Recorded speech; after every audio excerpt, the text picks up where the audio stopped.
the idea that you're not going to lose, you're not going to get attrited, that you're not going to lose massive amounts of forces only applies when you're fighting against a much inferior force. Like if you're fighting an equal, a near peer even, you have to assume massive casualties, and that's baked in the calculation. Like, okay, Well, we're going to it is lose now. 10%, 20% every time we retreat, and we're going to lose 60% every time we advance. And that's baked into the cake. Like Well, there's also the thing about the Stafka too, because a lot of people ignore the order that went out of Stafka. I think it was in 41, is to stop the massive frontal attacks. Literally said, stop doing it. It is destroying our army. The reason it was happening because you had frontline commanders that didn't know what to do. They got a Russian army coming at them. They got all these men, but they don't really know where to go. They don't know where the units next to them are. They don't know how far the Germans have penetrated through. All they know is what is in front of them. And they got a commander on the phone telling you better stop the Germans or die. Yeah. I want to defend Zhukov. Zhukov was a really good general. He's the one who captured Berlin, and he's the one who actually captured Berlin, and the Americans are taking credit for it. But it was the thing I think about the purges, for example, I believe that the purges were actually super useful and necessary.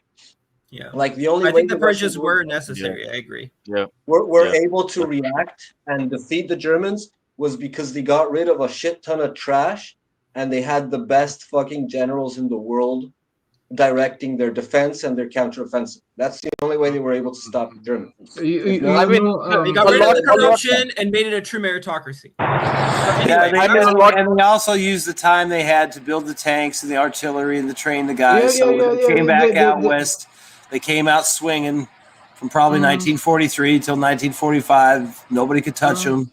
They had grads. They had every kind of tube you could think of. Mortars. They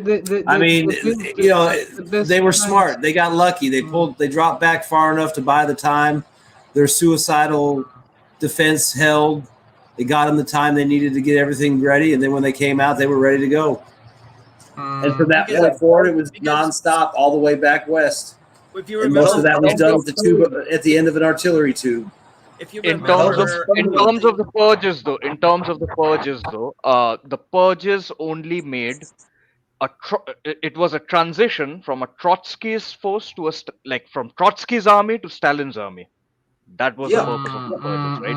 I wouldn't say it was necessarily it made the army competent or incompetent, but let's look at, there were a couple of really good Russian thinkers got swept up in it. And that is a shame. But also, the politics of the time.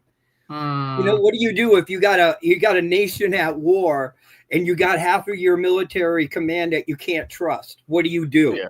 I'm not saying it's here. I am spitting. I'm not saying it's a good choice. I'm just saying it's a choice. Stalin used to exterminate Gray Fox, the finger. Respect the fucking finger, bro. You keep butting in. So anyway, I just want to say that this is, remember when during the Great Ukrainian Counteroffensive, what do they say about the Ukrainians? They said that they were too casualty averse, right? So it's almost like a kind of a grudging, you guys weren't willing to take the kinds of casualties that the Red Army. It's a reproach.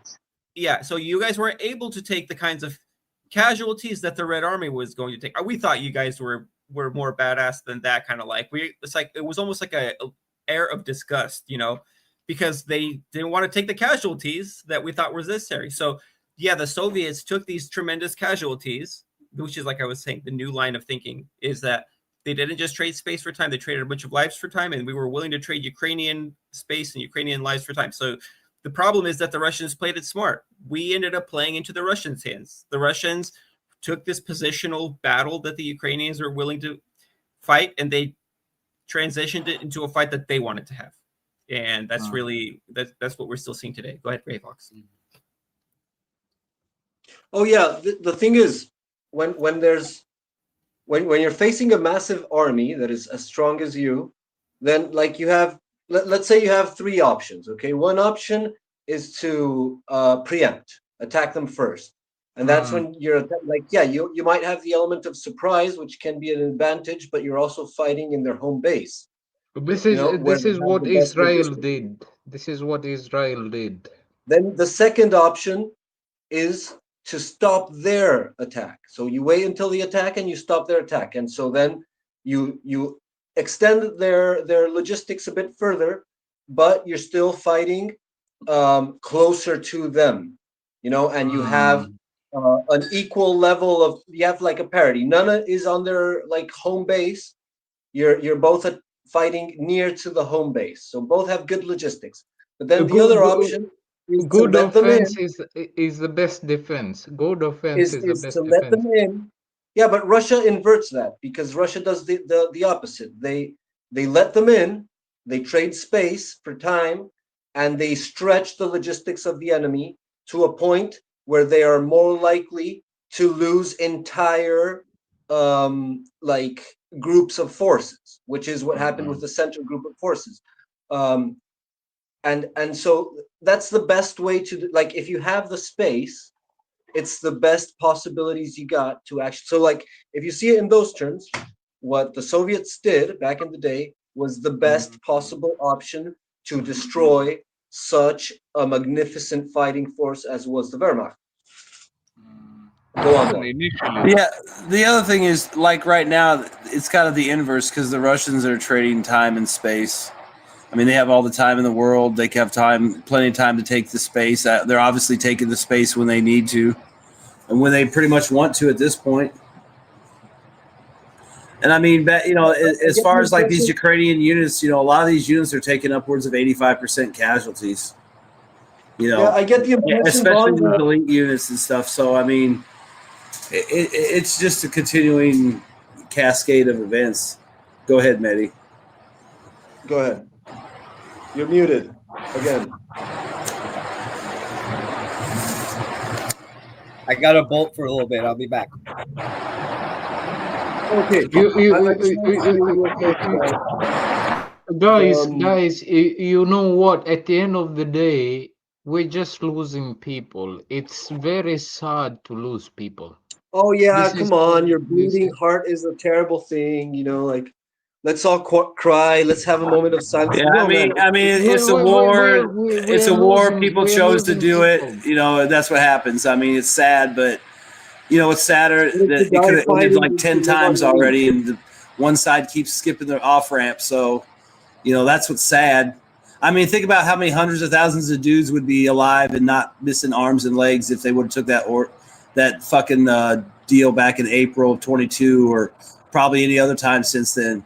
How many hundreds of thousands of motherfuckers would have whole bodies? Yeah. You know, and if you want to start counting the dead, how many hundreds of thousands of motherfuckers would still be alive? Yeah, I mean, exactly. bullshit. Don't feel sad. I mean, they made their bed. They know what they're getting into. I mean, yeah, a lot of people getting dragged off the street maybe don't, but maybe they should have paid more attention back in 2014. yep. Yeah, that's a good point. But yeah, I'd say that like the spring, the autumn offensive of 2022, the Oskol offensive of the Ukrainians would be the equivalent to like the German blitzkrieg into Russia, into Ukraine. And now we're seeing like the aftermath, but it's different this time because Russia doesn't have to get to Berlin.